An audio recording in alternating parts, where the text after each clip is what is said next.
परमात्मा हूं जो आपकी आयु भी बढ़ा सकता हूं। आदरणीय गरीबदास साहिब जी ने कहा है, काल डरे करतार से जय जय जय जगदीश, ये जोरा जोड़ी झाड़ता पगरज डारे शीश। आदरणीय गरीबदास साहिब जी अपने कबीर परमेश्वर की समर्थता बताते हुए कह रहे हैं कि यू काल डरे करतार से, कबीर परमात्मा से, 21 ब्रह्मांड का स्वामी, और कहता जय जय जय जगदीश। और ये जोरा जोड़ी झाड़ता, जोरा माने ये मौत, मौत तय हमारे कबीर परमात्मा के जूते साफ करती, अर्थात ये तो इनके आदेश का पालन करेगी। इनके आदेश बिना उनके भक्त को टच नहीं कर सकता कोई। और जोरा जोड़ी झाड़ता वो पगरज डारे शीश, उसके परमात्मा के जूते झाड़ कर उसको कहते माथे का लगाती है मौत। यानी परमात्मा कहते हैं मेरे आदेश बिना ये काल और ये मौत आपके निकट नहीं आ सकती है। परमात्मा फिर कहते हैं गरीबदास साहिब जी, काल जो पीसे पीसना, ये जोरा है पनिहार, ये दो असल मजदूर हैं मेरे सतगुरु के दरबार। ये काल तक कहते हैं मेरे कबीर परमात्मा की चक्की पीसता है, और ये मौत उसका पानी भरती है। ये दो असल मजदूर हैं मेरे सतगुरु के दरबार। यानी परमात्मा की समर्थता को गरीबदास साहिब जी ने कलम तोड़ प्रकट किया है, कबीर परमेश्वर की समर्थता को आंखों देख के। तो यदि इस ज्ञान को सुनकर किसी के ये भी समस्या उत्पन्न होती है कि भी वहाँ हमने 20 वर्ष साधना कर ली, हमने वहाँ 30 वर्ष साधना कर ली, उस साधना का क्या बनेगा? तुम तो आगरा पहुँच गए, आना था बरुआड़े, पहुँच गए उस भूत दो रहे, अब वापस आना पड़ेगा अपने, और यहाँ से मोक्ष होगा। और इस परमात्मा के सच्चे मंत्र को और अधिकारी संत से लेकर नाम लेते भी अगर आपकी मृत्यु हो जाती है, मान ले कि ऐसी स्थिति के भी यहाँ मरीज आते हैं, हमारे भक्त कह सुनकर लाते हैं, लेकिन उनका विश्वास नहीं होता, नहीं तो परमात्मा बिल्कुल नहीं मरण दे, गारंटी देता है दास। लेकिन जितना विश्वास चाहिए, जिस आधार से परमात्मा हमें कुछ राहत दे, वो बहुत दिनों में बनता है, क्योंकि हम दूध के जले हुए हैं। हम उन नकली संतों के पास लुट पिट चुके हैं, और स्थान असली पर आने पर विश्वास नहीं होता।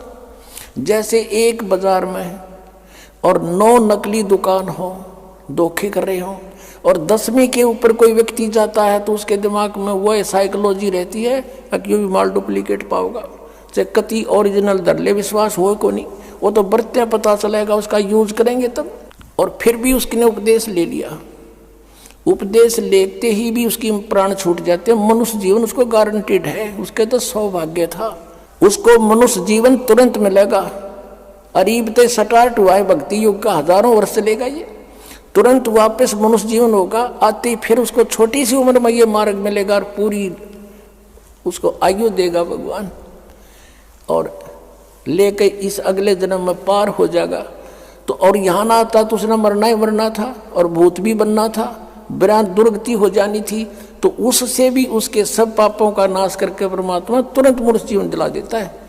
इतने दयालु ही है भगवान, क्योंकि हम इनके बच्चे हैं, और इसने हमें यहाँ से निकालना उद्देश्य है परमात्मा का।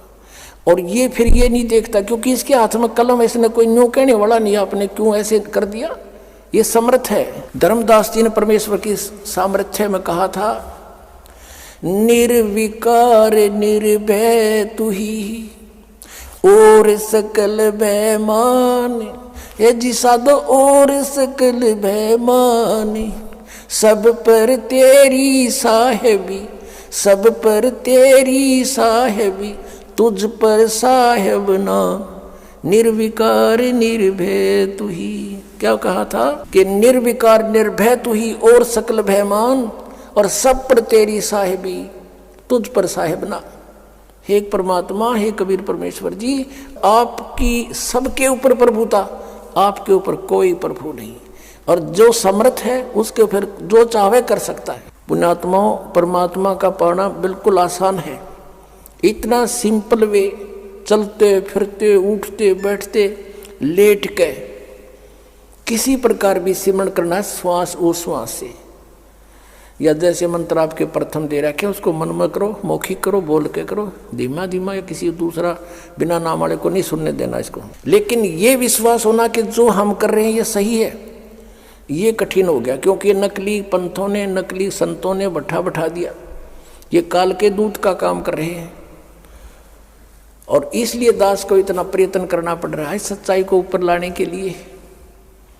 एक पॉइंट को क्लियर करने के लिए 10-10 प्रमाण देने पड़ते हैं, जब बुद्धि में प्रवेश होता है आपके हमारे कि सचमुच बात ही ऐसे ही है। गरीबदास साहब ने कहा था कि झांकी वे कबीर की, नानक की तीवा, और वह सिक्खा का गल पड़ी कौन छुटावे था। अब उन्होंने किस दृष्टिकोण से कहा था वाहेगुरु जाप करो और दूसरा मत करना कुछ भी, इसलिए कि परमात्मा का आदेश था अभी नहीं बताना। और उन्होंने एक अनमोल काम किया, अब अमृतवाणी लिखकर छोड़ गए कि इसको पढ़ते भी रहोगे, ज्ञान यज्ञ के आधार से भी तुम्हें मनुष्य जीवन मिलते रहेंगे, लेकिन मोक्ष नहीं हो सकता। अब मोक्ष के लिए पूरा ट्रीटमेंट अब मिलेगा आप जी को, और आप जी ऐसे ही मनुष्य जीवन प्राप्त करते हुए आ रहे हो, तभी तो आपको अभी भी चाह है भगवान की। नहीं तो अगर आप अन्य योनि से आए होते तो आप भक्ति नहीं करते। आप पिछले जन्म में पुरुष थे, मनुष्य थे कहीं ना कहीं, और भगवान से कभी संपर्क में आए हो उन्हीं